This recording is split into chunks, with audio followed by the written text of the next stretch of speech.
ఇది మా పూర్వీకుల నుండి దరిదాపులో మాకు తెలియదు, మా తాతలకు తెలియదు. అప్పండలు సమాధులు పెట్టుకుంటూ వస్తాను. ఈ రోడ్డు వెడల్పులో కొంత పోయింది.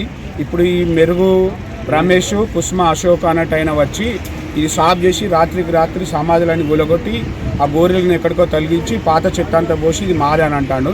గతం నుండి వెంటబడతాను ఇది నా స్థలం అని. ఎన్నిసార్లు కేసు పెట్టిన పోలీసులు స్పందిస్తలేరు.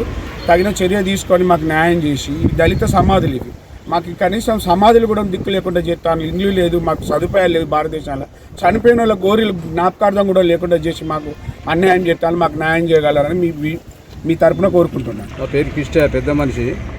మా సమాధులు ఇక్కడ మేరుగు రమేష్ను కుస్మ అశోక్ అనే వాళ్ళు ఈడ బొందలు మొత్తం తీసేసి ఎక్కడ వేసినారో కూడా తెలియదు.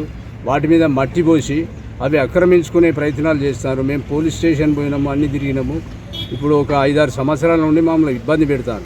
సమాధిలో చుట్టూ ఉన్న పహారు గోడ కూడా తీసేసారు. కూలగొట్టి అది మొత్తం చెత్త గిట్లా అంత మట్టి పోసి అవి ఎక్కడ పడేసిందో కూడా తెలియకుండా అది ఆక్రమించుకునే ప్రయత్నాలు చేస్తారు. అది పెద్దమ్మగడ్డ. మా తాత ముత్తాతల నుండి మా చిన్నాయనను కానీ మా తాతను కానీ అందరినీ ఇక్కడనే పెట్టారు. ఇది మాకు పాత సమాధుల గడ్డ అంటాము.